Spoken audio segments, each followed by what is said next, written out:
What you're seeing in this video is a clip from my live stream that I do on Mondays at 7 p.m. Eastern Time on the OBR's YouTube channel. It's a show I call Quincy Carrier Live. So if you want to catch me live on Mondays during the football season, make sure you subscribe to the OBR's YouTube channel. Me and them are doing a collaboration for this year, and I'm going to be live Mondays at 7 p.m.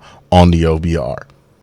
When I think of everything going on with Watson, and I think of how much we've seen and how much the fans are tired of watching this after just 5 weeks of football, I really have to ask the question, what are they seeing every day at practice? And the reason I ask that question is not to make a judgment on why they're starting him. I know why they're starting him. They're starting him because he's paid $45 million to play quarterback. There's no question of why that happens. The reason I ask that question is, man, if it took us 5 times watching Deshaun Watson perform in this 2024 season, what is that locker room going through? Because they have seen Deshaun Watson play football much more than 4 times. They have seen Deshaun Watson practice and look like this, I would assume, since March. And they have seen it, maybe when they saw it in the spring, they thought it'd get better. And then they came back for OTAs, and they thought it'd get better. And then they came back for training camp, and they thought it'd get better. And then they come back for the season, and they thought it'd get better. And now they're 5 weeks in the season, and there's no way they can think it's going to get better. Just think about that.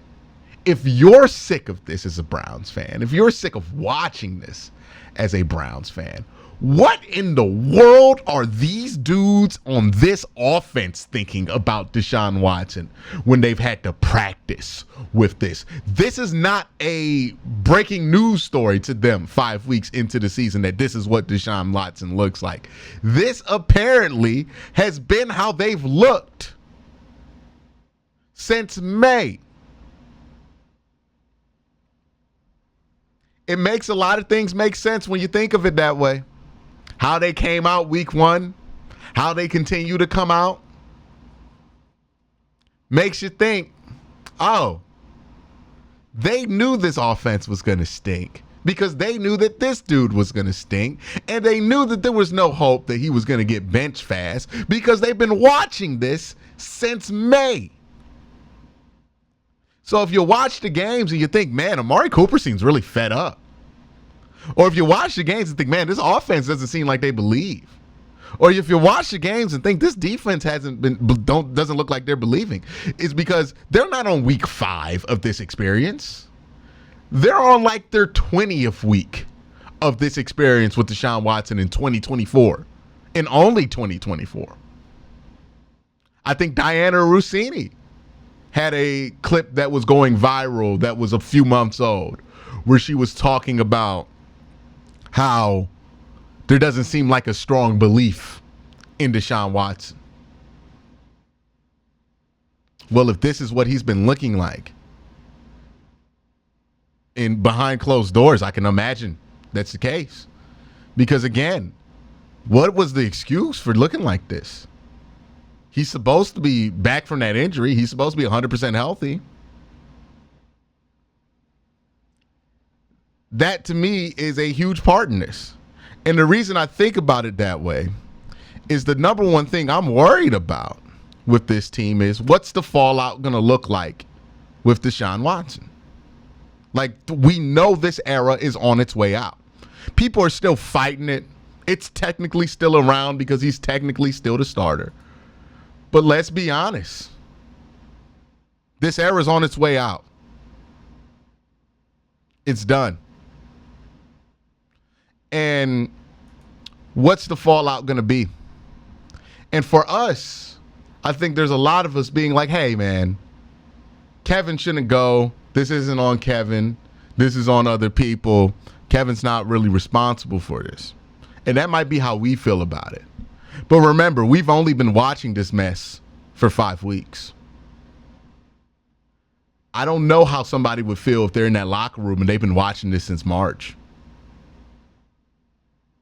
Every week. I saw Kevin had to print out a new play sheet in the second half of this game. I don't know what the hell's going on.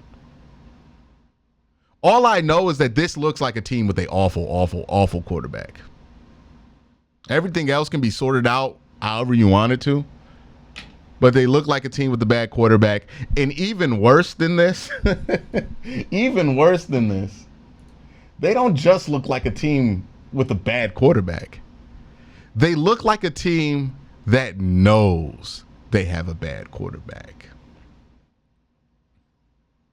And you just don't recover from that. You know, as much as people talked about the 2023 season, I never watched the Browns play with Deshaun Watson out there and thought to myself, oh, the Browns, the players on this team, don't think Deshaun is a good quarterback. That never crossed my mind in 2023 or 2022. In 2024, it smacks me in the face that that's how these people feel. Amari's body language from this year to last year, world of difference.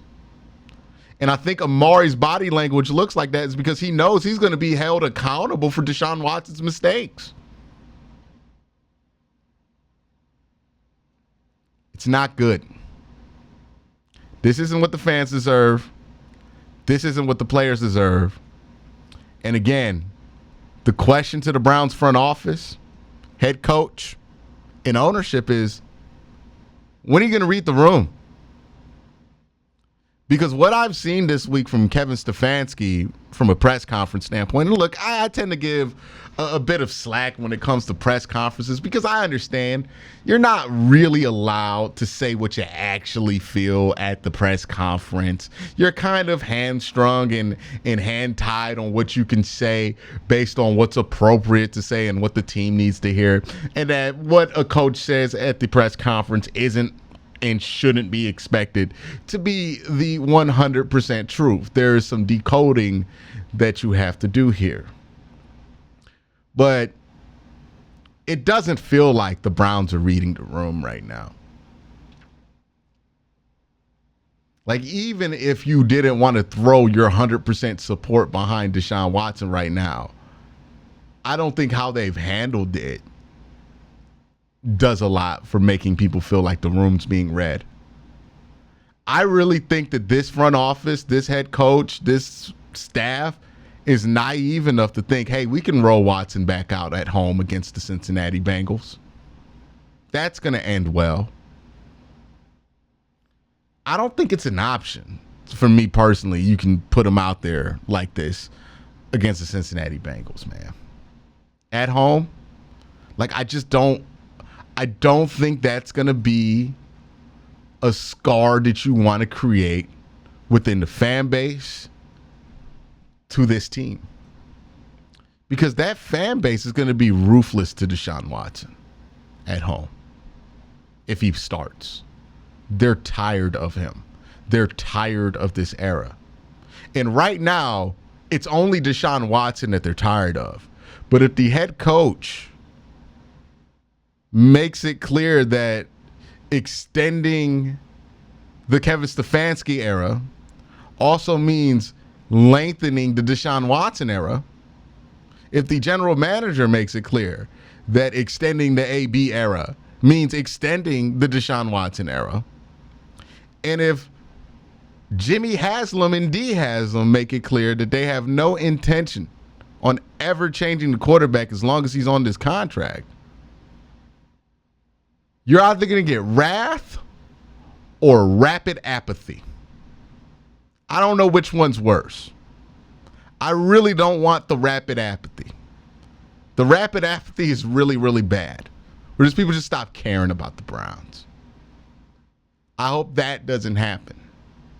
Hope Jimmy Haslam and D Haslam are smart enough to understand the damage hanging on to Deshaun Watson too long can do to the long-term health of this fan base. I mean, bringing in Deshaun Watson has already done its damage to the fan base. It's really put a split in this fan base that is hard to fix or mend. But if you continue this era against the will of almost everybody who has to watch it, I don't know how that can continue to be rectified. This is how people check out. This is how people become apathetic. One of the things I get to experience is like how the fan base for like the Atlanta Hawks works. And the Atlanta Hawks traded Dominique Wilkins. And that fan base has never been the same ever since they made that move. It just destroyed any will to ever get excited about anything that franchise does. Look, the Browns are a staple in the city of Cleveland, and Browns fans have stuck through a lot. But the Cleveland Browns right now are asking more of their fans than any other fan base in the NFL. And they're asking more of their fans than in any other time in Cleveland Browns history outside the 1995 season, where you were legitimately asking your fan base to still hold the team down while also moving the team to Baltimore. That's the only time I can remember that this fan base has been asked for more out of itself. And it's too much. And it's ridiculous. I understand pride's going to want to make you keep on to Watson. I understand that money is going to want to make you just see if you can get this right. But at some point, you either got to admit that the Titanic is sinking or go down playing the music on the boat. If you're smart, you get the hell off the boat. The boat's sinking. The $230 million ship, it's port starboard, right? It is going into the water. It's going into the water very slowly because it's a very big ship. Just like Deshaun Watson, very large contract. You're not gonna just bench that guy overnight. That era isn't just gonna end overnight, but it's clearly on its way down, on its way out. You could see it from how the players react to him, which is the most damning thing.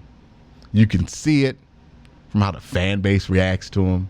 Hell, you can see it by the lack of faith they have in their game plans for Deshaun Watson. They all know on some level this ain't working. It's if they're willing to admit that to themselves. It's the question. But this is a train wreck for the Cleveland Browns. No doubt about it.